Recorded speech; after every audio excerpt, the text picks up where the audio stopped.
और रायपुर में आज कांग्रेस कोर कमेटी की बैठक हुई। सीएम हाउस में हुई बैठक में सीएम भूपेश बघेल, प्रभारी महासचिव कुमारी शैलजा समेत तमाम बड़े नेता शामिल हुए। बैठक के बाद कुमारी शैलजा ने कहा कि कांग्रेस की कोशिश होगी कि हर लोकसभा क्षेत्र में कम से कम 2 विधानसभा क्षेत्र में महिला उम्मीदवारों को खड़ा किया जाए। बैठक में सभी सीटों पर मंथन किया गया और प्रदेश चुनाव समिति की एक और बैठक होगी, जिसके बाद स्क्रीनिंग कमेटी को नाम भेजे जाएंगे। जो उनके सीनियर नेता हैं उनके बारे में भी स्थिति स्पष्ट हुई नहीं है, जो सुनने में आ रहा है। अब ये क्या चाहते हैं, क्या करते हैं, देख रहे हैं कि कांग्रेस क्या करती है। तो हमें बीजेपी से कोई वो नहीं, उनको तो जनता नकार चुकी है। 15 साल के उनके कुशासन को 5 साल पहले नकार दिया और आज सभी ये कह रहे हैं कि कांग्रेस की बहुत बढ़िया प्रचंड बहुमत से सरकार बनने वाली है आगे। तो इस बात से भाजपा चिंतित है, बेचैन है। और ज्यादा जानकारी के साथ रूपेश गुप्ता जुड़ गए हैं। रूपेश, ये जो मंथन हुआ है सीटों को लेकर के, क्या कुछ खास बातें रही हैं जो चर्चाएं आज के दिन में की गई?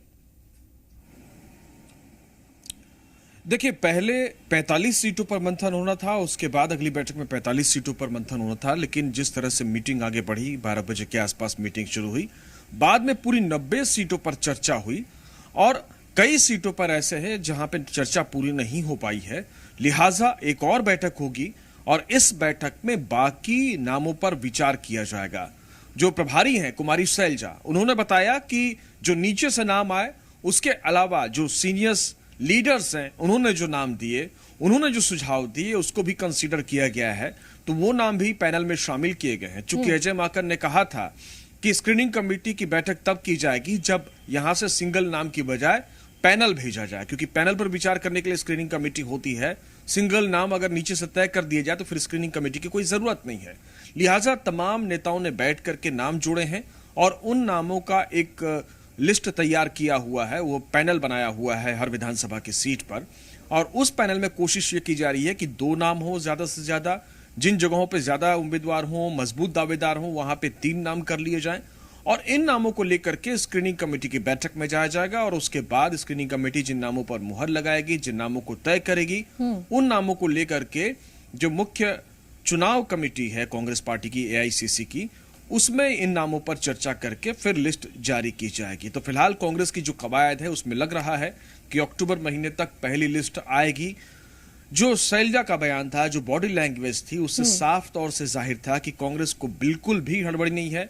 बीजेपी ने जो 21 नामों का ऐलान किया था, उसके बाद जाहिर तौर पे यह लग रहा था कि कांग्रेस कहीं ना कहीं दबाव में है। लेकिन अब कांग्रेस इस दबाव से पूरी तरह मुक्त है और कांग्रेस ने यह भी कहा कि उनकी दिलचस्पी हमारे नामों में ज्यादा है और इसी की वजह से उन्होंने अपने नाम रोक रखे हैं। उनके जो बड़े नेता हैं उनको लेकर के भारतीय जनता पार्टी में एक राय नहीं बन पा रही है, यह आरोप कुमारी शैलजा ने लगाया। लेकिन कांग्रेस की जो लिस्ट है वो जाहिर तौर पे जो प्रदेश इलेक्शन कमेटी है उसकी एक और बैठक में सारे नाम पर पैनल तय होगा और उसके बाद रुपेश, इस बात की भी जानकारी दीजिएगा कि लोकसभा क्षेत्र में कम से कम महिलाओं को 2 सीटों पर टिकट दिए जाएं, इसको लेकर के किस तरह से काम किया जा रहा है, इसको लेकर के क्या चर्चाएं हैं?